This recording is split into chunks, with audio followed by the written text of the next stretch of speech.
Bismillahirrahmanirrahim. Assalamualaikum warahmatullahi wabarakatuh. Perkenalkan, nama saya Devira Fiza Fitri dengan NPM 220609036 dari jurusan Fisioterapi kelas A. Kali ini saya akan membawakan materi tentang sosiologi kesehatan. Nah, apa sih sosiologi kesehatan itu? Sosiologi kesehatan adalah suatu bidang ilmu yang membahas tentang suatu penyakit dan kesehatan di masyarakat. Nah, sosiologi kesehatan ini sangat berperan dalam bidang kesehatan karena tenaga kesehatan dapat mengetahui apa saja pola hidup yang sedang terjadi di masyarakat, kemudian norma-norma di masyarakat yang sedang berlaku, sehingga kita bisa mengetahui apa yang menyebabkan suatu penyakit itu muncul di masyarakat dan bagaimana meningkatkan kesehatan di masyarakat tersebut.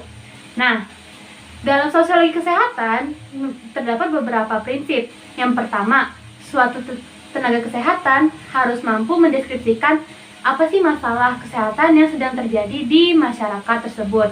Kemudian, tenaga kesehatan juga bisa menganalisis masalah kesehatan tersebut, dan yang terakhir, diharapkan tenaga kesehatan dapat memecahkan masalah yang sedang terjadi di masyarakat.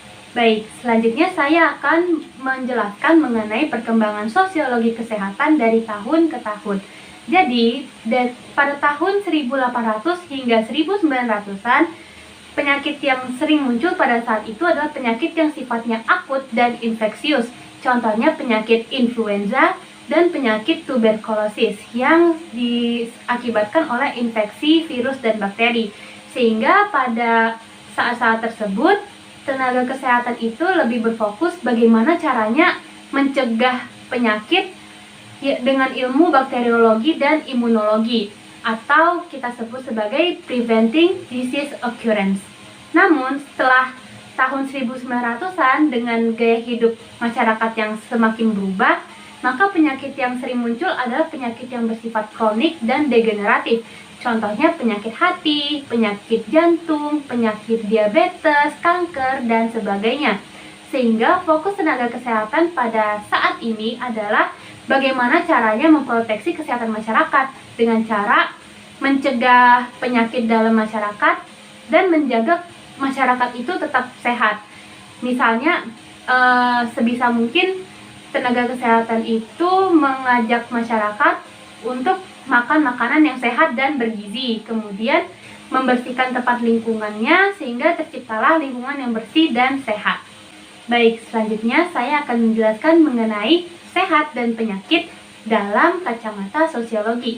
Menurut kacamata sosiologi, sehat itu dapat diartikan ketika seseorang dapat melakukan tugas dan perannya secara optimal. Misalnya, seorang dokter yang sehat pasti dia bisa melaksanakan tugas dan perannya sebagai dokter secara maksimal. Nah, kemudian kalau penyakit, menurut sosiologi adalah suatu gangguan pada individu yang menyebabkan individu tersebut tidak dapat menjalankan tugas dan perannya secara optimal. Nah, kalau dari kacamata biologis, penyakit ini bisa diakibatkan oleh kelainan pada suatu organ. Nah, kelainan ini bisa juga disebabkan oleh infeksi suatu mikroorganisme atau gaya hidup yang tidak sehat, dan lain-lain. Kemudian, kalau menurut kemasyarakatan, penyakit ini biasanya dianggap sebagai penyimpangan perilaku. Nah, penyimpangan perilaku yang dimaksud tersebut biasanya disebabkan oleh 3 hal. Yang pertama, kelainan biomedis pada organ tubuh manusia, kemudian kelainan emosional, dan kelainan psikososial. Untuk kelainan emosional dan psikososial ini biasanya diakibatkan oleh lingkungan hidup dan kebudayaan masyarakat. Misalnya ketika seseorang sedang stres terhadap tugas-tugasnya, pasti hal itu dapat berpengaruh pada sisi emosional dan psikososial pada orang tersebut. Baik, jadi kalau kita rangkum penjelasan kita dari tadi, sosiologi kesehatan adalah ilmu yang membahas tentang suatu penyakit dan kesehatan yang terjadi di masyarakat.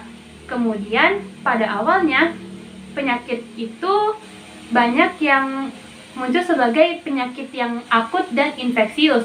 Namun seiring berkembangnya waktu dan seiring perubahan gaya hidup masyarakat, maka penyakit lebih berfokus pada penyakit yang bersifat kronik dan degeneratif. Kemudian, penyakit adalah suatu gangguan yang menyebabkan individu tersebut mengalami gangguan ketika melakukan tugas dan perannya, sehingga ia tidak bisa melakukan tugas dan perannya tersebut dengan optimal, berbeda dengan sehat. Kalau sehat itu dikatakan ketika seseorang mampu melaksanakan tugasnya dan perannya secara optimal dan maksimal. Baik, sekian pembawaan materi saya pada kesempatan kali ini. Saya mohon maaf jika ada kesalahan dalam perkataan dan perilaku, baik disengaja maupun tidak. Saya akhiri, wassalamualaikum warahmatullahi wabarakatuh.